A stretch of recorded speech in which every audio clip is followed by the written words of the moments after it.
गणादिसेवितम् कपेत्थजम्बो फलचारुभक्षणम्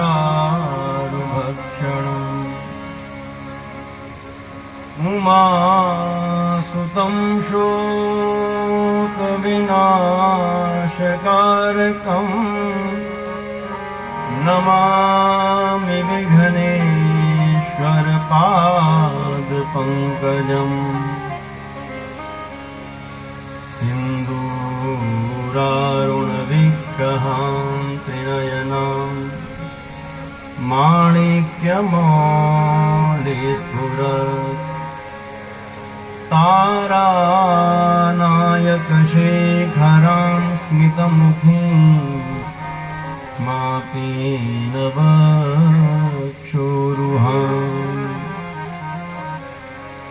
पाणिभ्यामणिपूर्णरत्नचषकम् रक्तोत्पलां बिभ्रतीम् सौम्यां रत्नघटस्थरक्तचरणां ध्यायेत् पराम् अम्बिकाम् ध्येयं सदा परिभवग्नमभीष्टदोहम् तीर्थास्पदं शिवविरिञ्चिनुतं शरण्यम् भृत्यार्तिहं प्रणतपालभवाब्धिपूतम् वन्दे महापुरुषते चरणारविन्दम्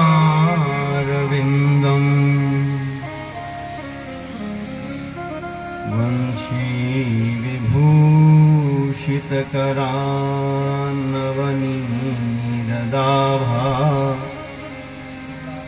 पीताम्बरादरुणबिम्बफलाधरोष्ठाम्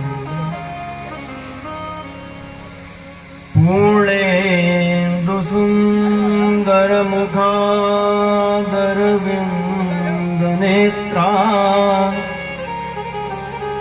कृष्णात् परं किमपि तत्त्वमहं न जाने नारायणं नमस्कृत्य नरं चैव नरोत्तमं देवीं सरस्वतीं व्यासं ततो जयमुदीरये।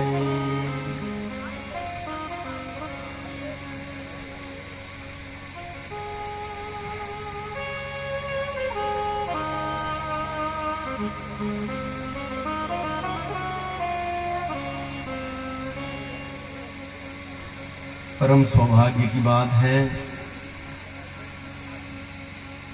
आज इस पवित्र देवभूमि उत्तराखंड, जहां सभी तीर्थ, सभी मंदिर उच्च कोटि के जो हमारे उत्तराखंड में विराजमान हैं, प्रत्यक्ष रूप में भगवान उन मंदिरों में विराजमान हैं और अप्रत्यक्ष रूप से हम लोगों के ऊपर अपनी कृपा बरसा रहे हैं।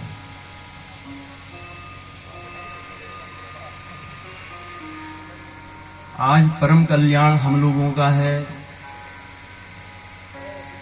जो हम इस पतित पावनी श्रीमद् भागवत कथा का लाभ ले रहे हैं। उससे भी सौभाग्य की बात हमारे लिए ये है कि स्वयं तीर्थ रूप में अनेकों तीर्थ स्थान से संत महात्मा परम पूज्य ऐसे पवित्र तीर्थ मानो कि आज हमारे ऊपर कृपा करने के लिए इस प्रांगण में आ चुके हैं।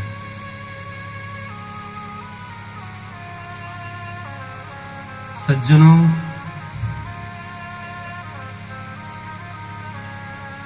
ये समझिए कि ये हमारे इस जन्म के तो पुण्य नहीं हो सकते कि हम ये कार्य करने के लिए सोच रहे हैं, या हमने ऐसी अपनी समझ बनाई है, या हम अपने आप को ये मान लें कि सर्वे सर्वा हम ही हैं करवाने वाले। जब आप लोगों के अनेकों जन्म के पुण्य उदय हुए हैं, तब इस कार्यक्रम को कराने के लिए मन में एक सोच बनी होगी कि भैया हमको श्रीमद् भागवत करवानी है। ये सिर्फ एक सोच मन में बैठी, और ये मानो कि जब परिवार के सभी लोगों ने हाँ भर दी कि भैया करवानी ही है ना, तो उसमें ये मानिए कि सभी लोगों के जन्म, जब जन्मों के पुण्य उदय हुए, तब ये कराने का सौभाग्य प्राप्त हुआ। और इससे ज्यादा क्या कहें कि स्वयं संत महात्मा आपको आशीर्वाद देने के लिए यहाँ पर पधारे हैं। इससे अच्छा हमारा सौभाग्य शायद ही हो। अच्छा ये भी नहीं कि हमने बुलाया या अमुक व्यक्ति ने किसी को बुलाया और वो सहज ही आ गए, है ना। तो ये सोचना हम लोगों का गलत है।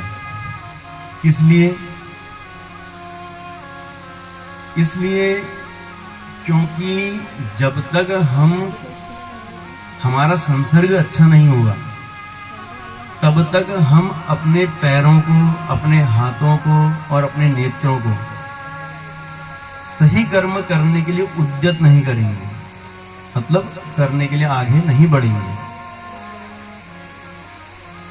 जब हम लोगों का संसर्ग अच्छा हुआ, कहते हैं ना संसर्ग जाता दोष गुणा भवंती, जैसा आपका संसर्ग होगा उसी की तरह आप बन जाएंगे।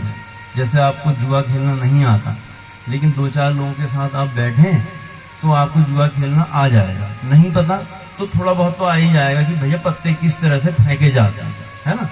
उसी प्रकार अच्छे कर्म वाले व्यक्ति से, संत से, महात्मा से, ब्राह्मण देवताओं के सानिध्य में रहने के बाद, है ना, और जरूरी नहीं कि हमको सब यहीं से प्राप्त हो।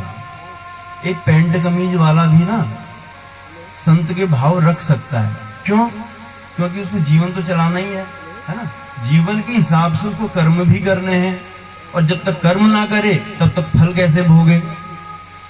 तो जिस तरह वो पैंट शर्ट पहनकर मन में भाव संतों के रखकर गृहस्थ जीवन यापन कर रहा है, तो उससे अच्छा उसके लिए कुछ भी नहीं हो सकता। क्यों? क्योंकि गृहस्थाश्रम में जीवन चलाना और फिर यथा योग्य कर्म करके संत वाले सदाचार नियम का पालन करना, ये एक कोई बहुत ही, जब हमारे पुण्य होंगे या हम लोगों के माता पिता, दादा परदादा, इन लोगों की कृपा हुई होगी या हमने इनकी सेवा करी होगी, तब हमको ये सब करने का सौभाग्य प्राप्त हो रहा है। कहां तक कहें, हमारे जो मुख्य यजमान आज के जोशी जी, ये मानिए कि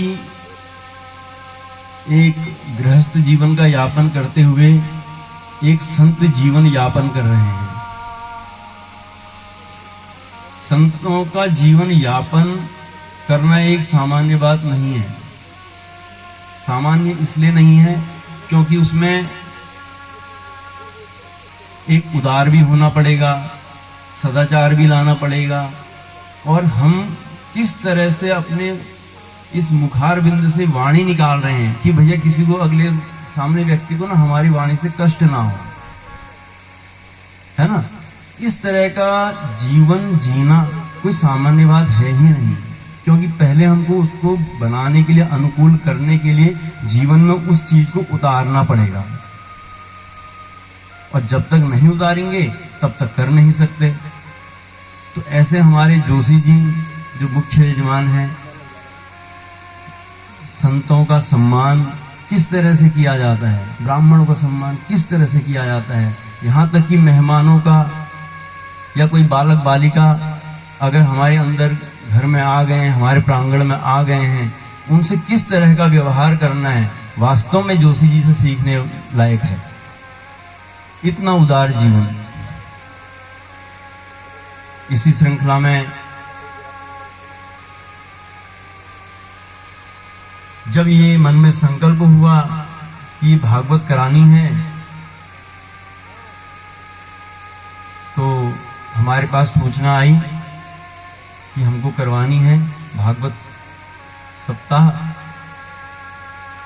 उसी हिसाब से फिर कार्यक्रम का परम पूज्य स्वामी नयनदास जी के मार्गदर्शन में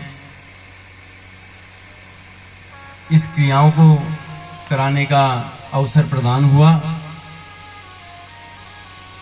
और ये परम सानिध्य, जिस तरह से कहा ना संसर्ग जाता दोष गुणा भवंती, उसी तरह से जब संसर्ग हुआ अच्छे लोगों का, तो देखिए इतना बड़ा आयोजन कराने का जो सामान्य सोच भी नहीं सकते हैं, वो करने का एक मन में दृढ़ संकल्प हुआ, और सभी लोगों ने मिलकर इस कार्यक्रम को करने की मन में ठानी। और आज देखिए श्रीमद् भागवत गंगा रूपी बहने के लिए सक्षम हो गई है।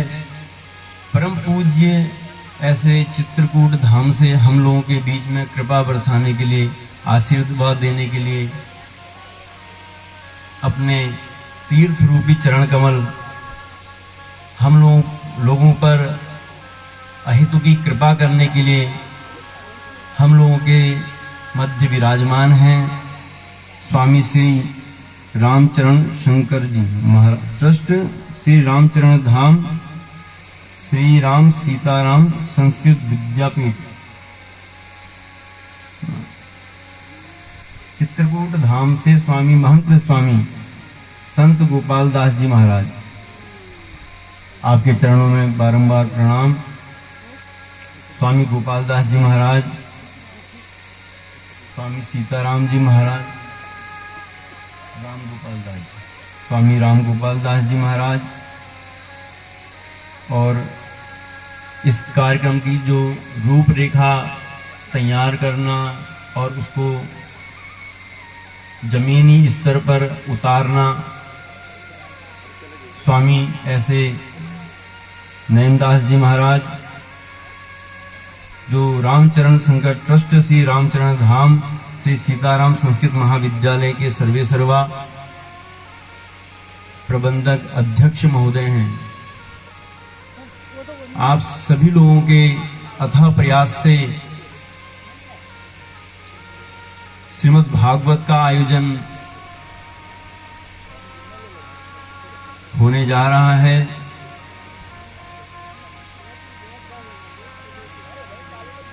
कथा सुनने के लिए जितने भी माताएं, बहनें, पिता तुल्य, ज्येष्ठ, श्रेष्ठ, अनुज, सभी के हृदय में परमात्मा रूपी ऐसे श्री रामचंद्र भगवान, श्री कृष्ण भगवान, श्री सीताराम जी, सभी के हृदय में प्रणाम। तथा इस भागवत को संगीत से जो ओतप्रोत